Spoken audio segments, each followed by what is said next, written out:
Aleluia. 2 Coríntios, capítulo 5.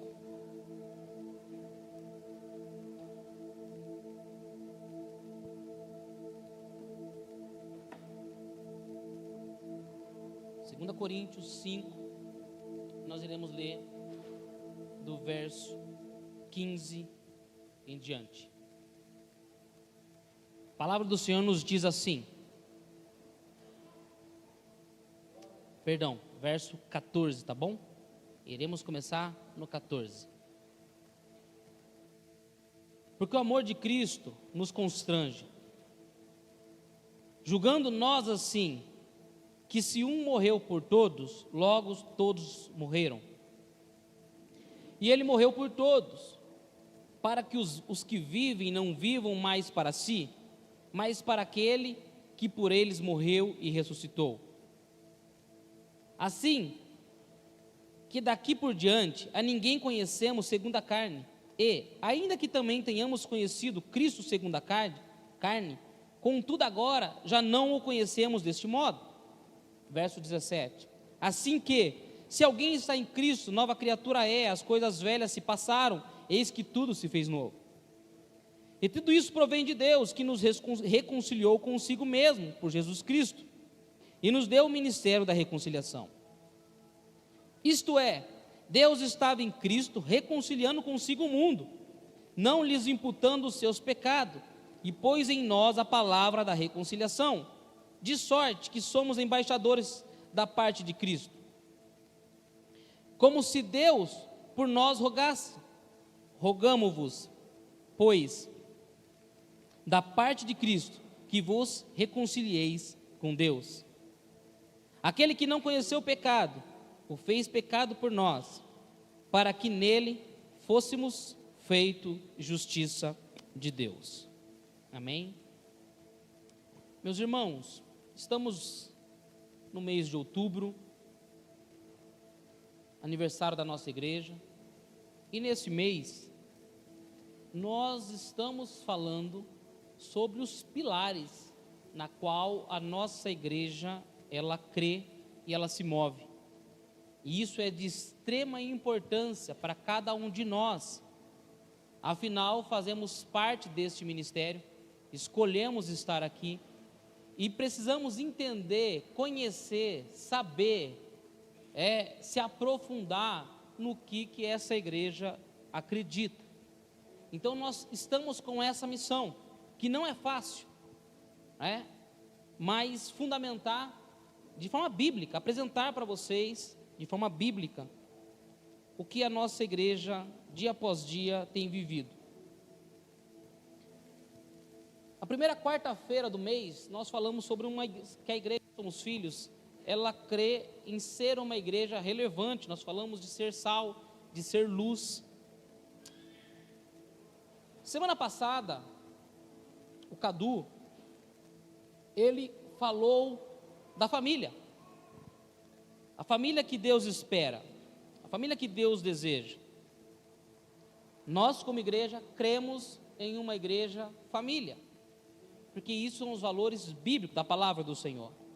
E hoje, eu gostaria de falar a respeito da igreja. Nós estamos falando das 7 esferas, mas eu não quero falar das 7 esferas para vocês. E hoje nós estamos falando da igreja. O título dessa mensagem é A Igreja, o Evangelho Visível. Preste atenção em algo. Por muitos anos, aprendemos que a igreja era a linha de chegada. Era o ponto final de uma busca por um sentido. Estávamos longe de Cristo, estávamos perdidos no mundo, então Cristo nos alcançou, e uma vez que nos alcançou, nos trouxe para a tua presença, e aí nós chegamos, nós se batizamos, entregamos a nossa vida ao Senhor Jesus, e é isso. E a partir de agora nós congregamos juntamente com o nosso irmão e aprendemos a viver em uma sociedade, uma comunidade gospel, e esperamos a volta do Senhor Jesus Cristo, todas as ceias cantando Maranata, ora vem, Senhor Jesus. Na verdade, meu irmão, se nós pensamos dessa forma, nós estamos totalmente equivocados. A verdade quando nós somos encontrados por Cristo, preste muita atenção nisso, não é você que encontra Cristo, Cristo te encontra, Cristo te encontrou, Cristo te resgatou, Cristo te salvou. Quando nós encontramos, ou melhor, quando Cristo nos encontra, a partir deste momento, nós recebemos um propósito.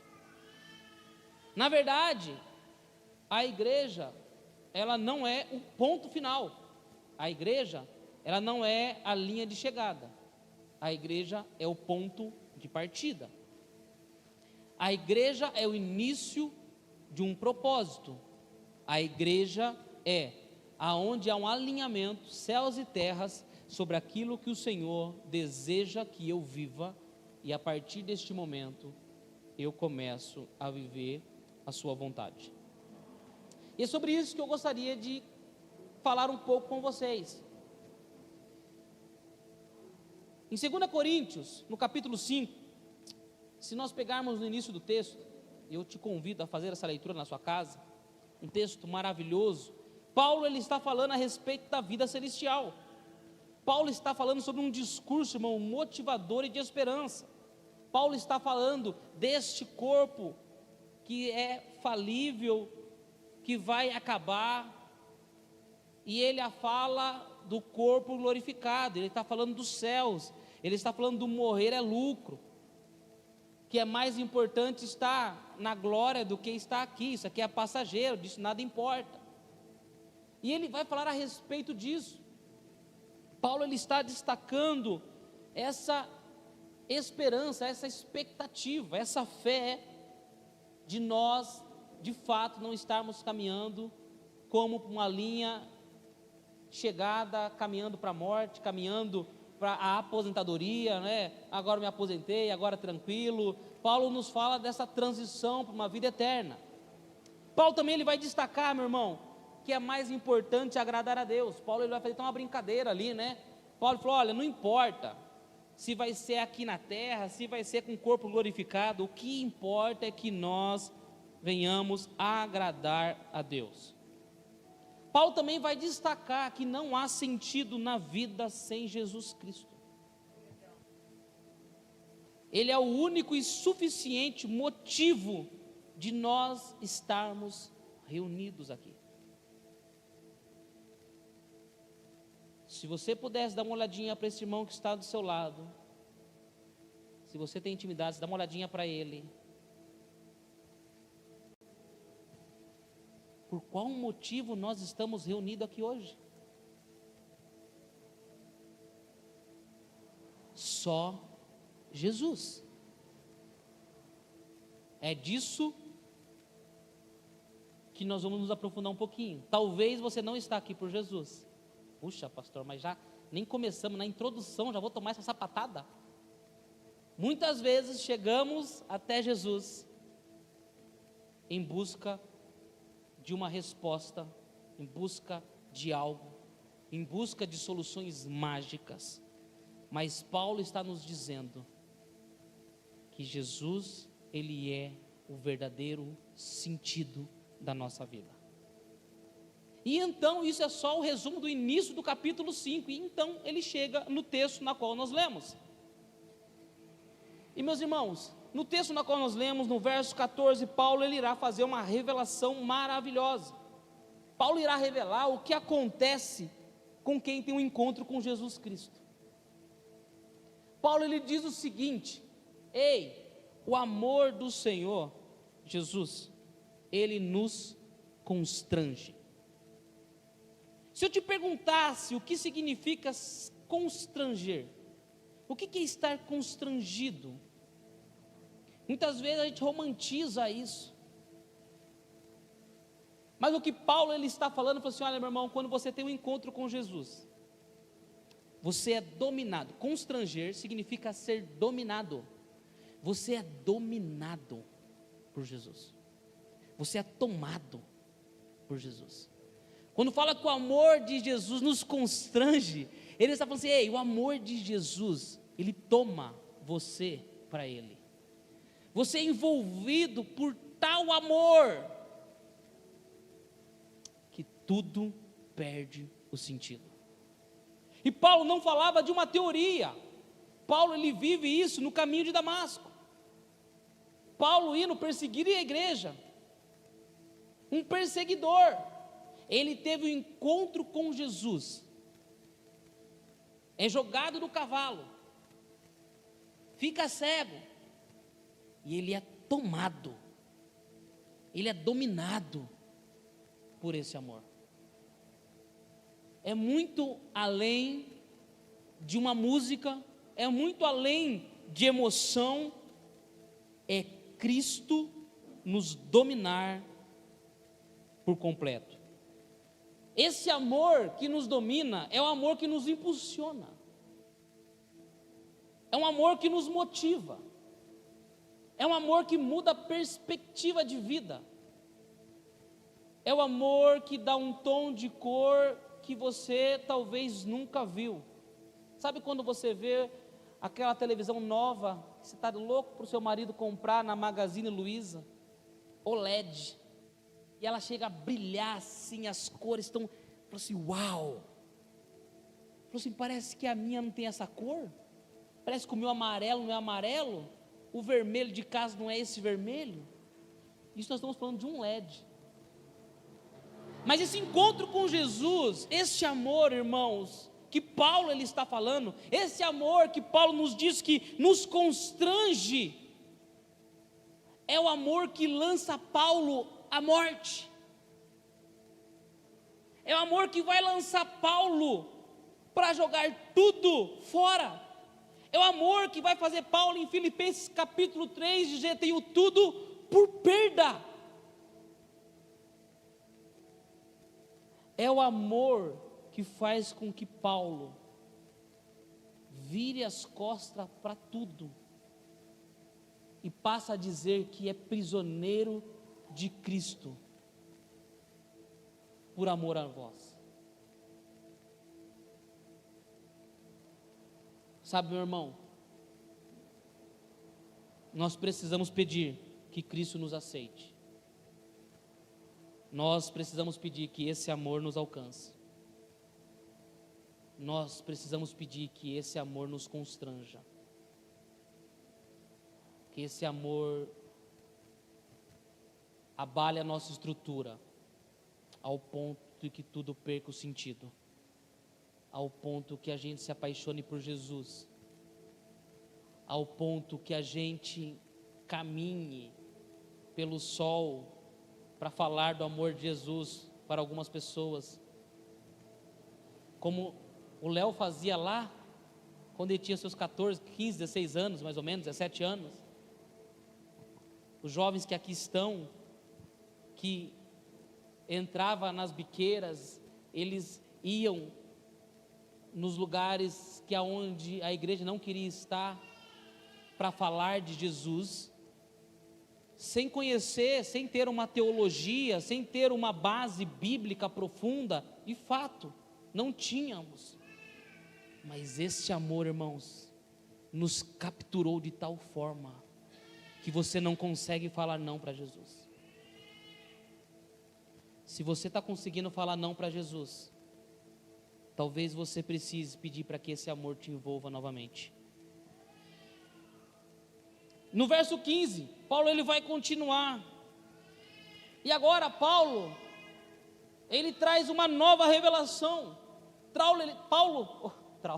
Paulo ele vai trazer uma revelação a respeito do propósito da vida. Nós começamos a falar a respeito de propósito, que a igreja não é o fim, a igreja é o começo. Nós estamos, ao chegar na igreja, nós alinhamos com a vontade do Senhor, e é o início de um verdadeiro propósito para a nossa vida. E Paulo diz o seguinte: e ele morreu por todos, para que os que vivem não vivam mais para si, mas para aquele que por eles morreu e ressuscitou.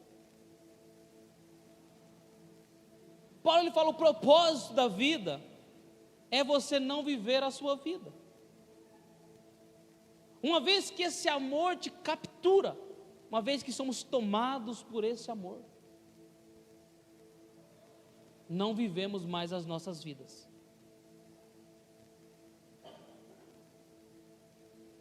Passamos a viver segundo uma ótica de Cristo. Viver a vida dele tem a ver com serviço, meu irmão. Quem está no curso de louvor e adoração, nós estamos falando a respeito disso. Vida na vida, uma vida prática, uma vida de adoração a Deus, não é uma vida de louvor, de música. Não é sobre isso. Uma vida de adoração a Deus é uma vida de serviço. A palavra adoração, está ligada a serviço. Ela está ligada a servir, pastor Sérgio. Ela está ligada não ao culto religioso. Ela está ligada a uma vida de servir ao Senhor Jesus. E verdadeiramente, aí sim, poderemos dizer que nós somos adoradores. Que nós verdadeiramente adoramos ao Senhor. Viver a vida dele é uma vida que clama pelo governo do Senhor. Não se assuste se você está aqui pela primeira vez, mas viver a vida dele é você morrer, é você viver o governo do Senhor Jesus. É clamarmos: venha o teu reino. É pedirmos que o governo do Senhor se estabeleça na nossa vida, não no nosso culto, mas na nossa vida. Que o governo do Senhor estabeleça sobre a nossa casa. Que o governo do Senhor esteja em todos os lugares aonde nós estamos. Meu irmão, não se engane. Nós não fomos salvos para vivermos uma vida centrada nas nossas vontades. Nós somos salvos para viver a vontade do Senhor Jesus. No verso 16 e 17, Paulo ele continua trazendo essas verdades libertadoras. E agora Paulo ele vai dividir, irmãos, o versículo em dois momentos. Um momento antes de conhecer a Cristo e um momento na qual ele está falando. E ele está falando o seguinte: olha, ei, para tudo. Talvez você conheceu a Cristo, ouviu falar de Cristo. Talvez você ouvia falar, conhecia os seus irmãos até esse momento, mas não serve para mais nada. Porque a partir do momento que você tem um encontro genuíno com Jesus, a partir do momento que você é capturado por este amor, a partir do momento que Ele é o governo sobre você, a partir do momento que Jesus ele é o centro da nossa vida, a sua perspectiva de vida vai mudar por completo. A forma que você olha para o seu irmão vai mudar por completo, porque ele é semelhança de Deus, foi feito semelhança de Deus. Ele manifesta Deus na sua vida. Esse irmão que está do seu lado manifesta Deus na sua vida. E a sua percepção muda por completo em relação ao próximo. O próximo já não é cansativo e enfadonho fazer pelo próximo, afinal o próximo manifesta o próprio Deus. E se a minha perspectiva já não é mais minha, afinal eu morri, a minha perspectiva é de Cristo, e Cristo disse: todos que vierem a mim, nenhum deles eu lançarei fora. Qual de nós será ousado o suficiente para falar que alguém não merece esse amor? Qual de nós é capaz de dizer que alguém não pode entrar nessa igreja? Qual de nós tem a coragem ou num linguajar mais, tem a pachorra, de dizer que fulano, beltrano ou cicrano, que o nosso próximo ou o nosso inimigo não merece se sentar à mesa do nosso Senhor Jesus Cristo. Se pensamos assim, estamos muito vivos. Se pensamos assim, se somos capazes de julgar o nosso irmão, como Paulo está dizendo, numa ótica passada do nosso currículo, meu irmão, quem era o Felipe antes de conhecer Jesus? Quem era a Mari antes de conhecer Jesus? Quem era o Sérgio antes de Jesus? Vocês conhecem o Tiago? Eu sou irmão dele, eu conheço ele. Não é esse docinho de coco que vocês vê, não. Se nós fôssemos olhar por esse parâmetro, mas o que Paulo fala, ei, agora estamos em Cristo Jesus. Essa perspectiva não serve para mais nada. A partir de agora, nova criatura somos. Nós somos uma nova criatura. A sua perspectiva é agora de Cristo Jesus, porque você morreu Cristo morreu a sua morte, para que você viva a vida dele. Paulo está falando de uma nova perspectiva de vida. Paulo está falando de um olhar diferente. A ótica de Paulo, meu irmão, agora é uma ótica celestial. É uma ótica de Cristo. É uma ótica que vai dar certo. É uma ótica que as leis da física não respeita. É uma ótica, irmãos, que foge do controle das nossas mãos. A matemática não bate, os números mentem. A física é uma mentirosa. Na ótica de Cristo, meus irmãos, tudo isso que nós temos como parâmetro não serve para mais nada. E Paulo ele está falando assim: ei, você que é uma nova criatura, você não deve mais olhar na ótica que você tinha. Agora a sua ótica é a ótica de Cristo. Usamos esse versículo para falar do batismo. Uma nova criatura, você se batizou, uhul! Não. A ótica é: você morreu. Os seus conselhos, com todo respeito, não servem para nada. As suas opiniões, muito menos. As suas vontades, morto não tem vontade.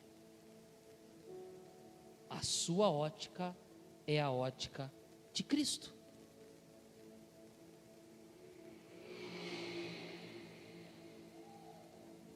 Todos nós somos participantes da mesa de Cristo. Todos nós somos convidados para estar à mesa. Todos nós podemos estar na mesa com Cristo.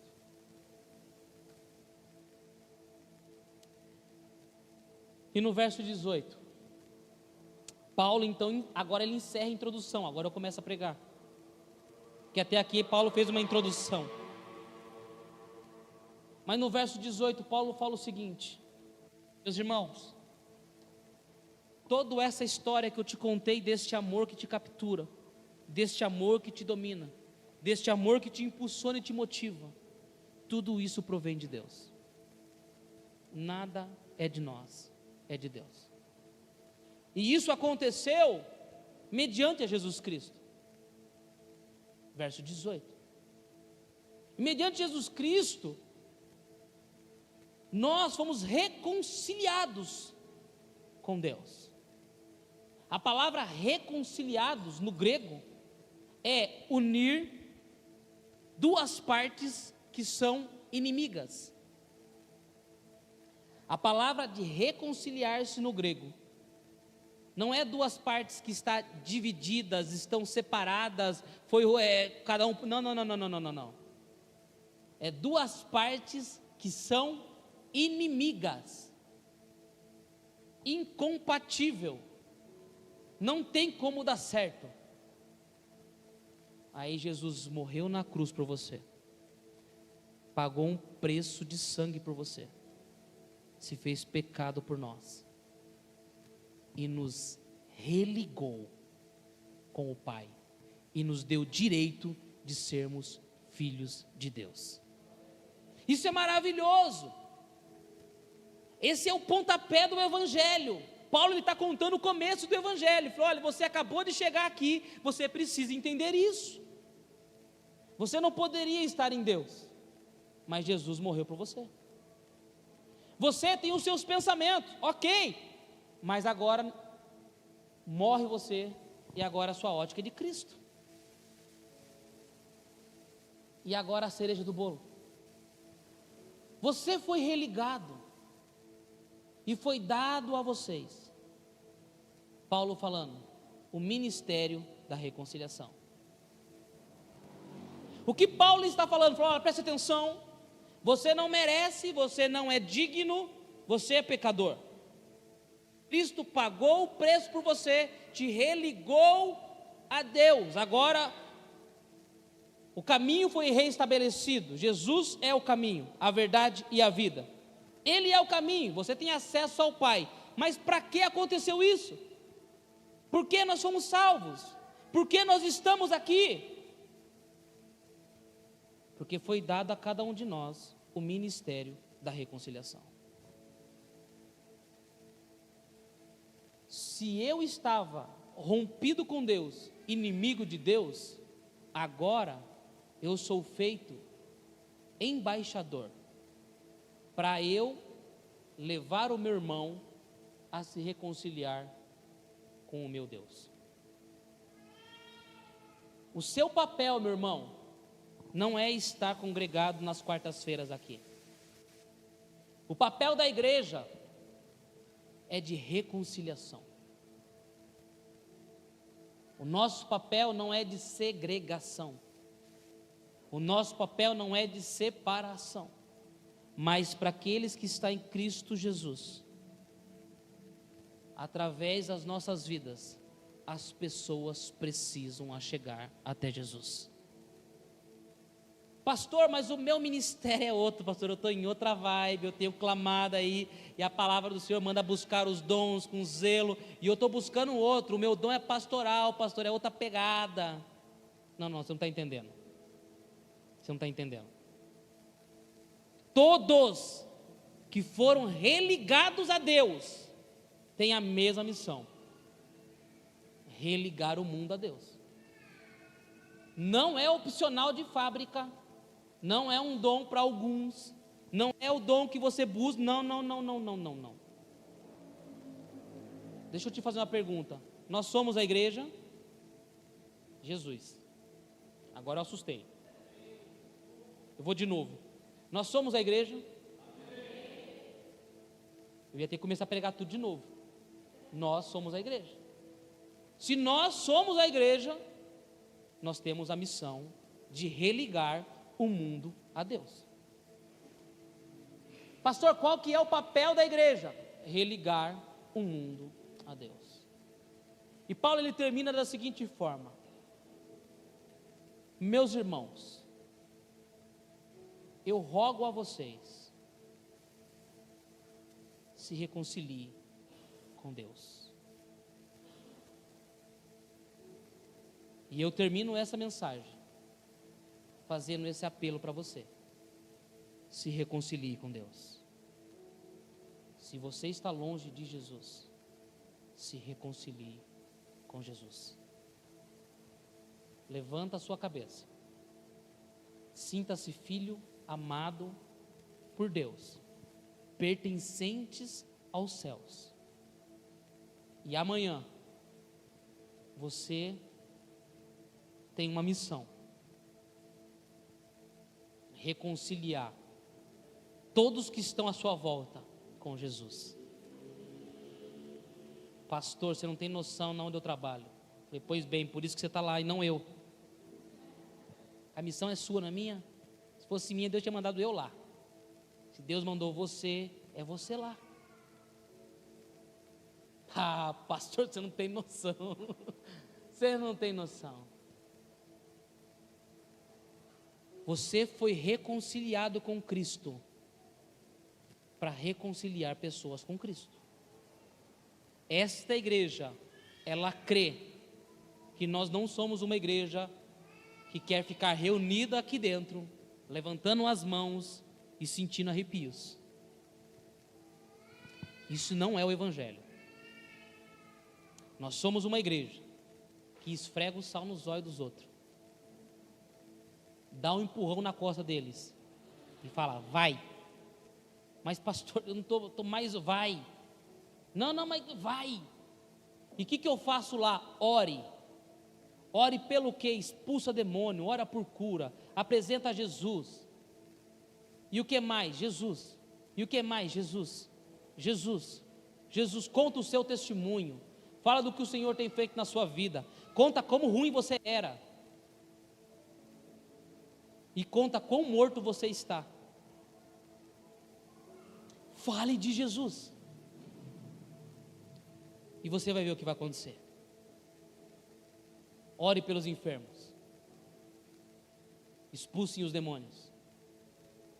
Fale de Jesus. Pregue palavras de salvação. Pregue a vida.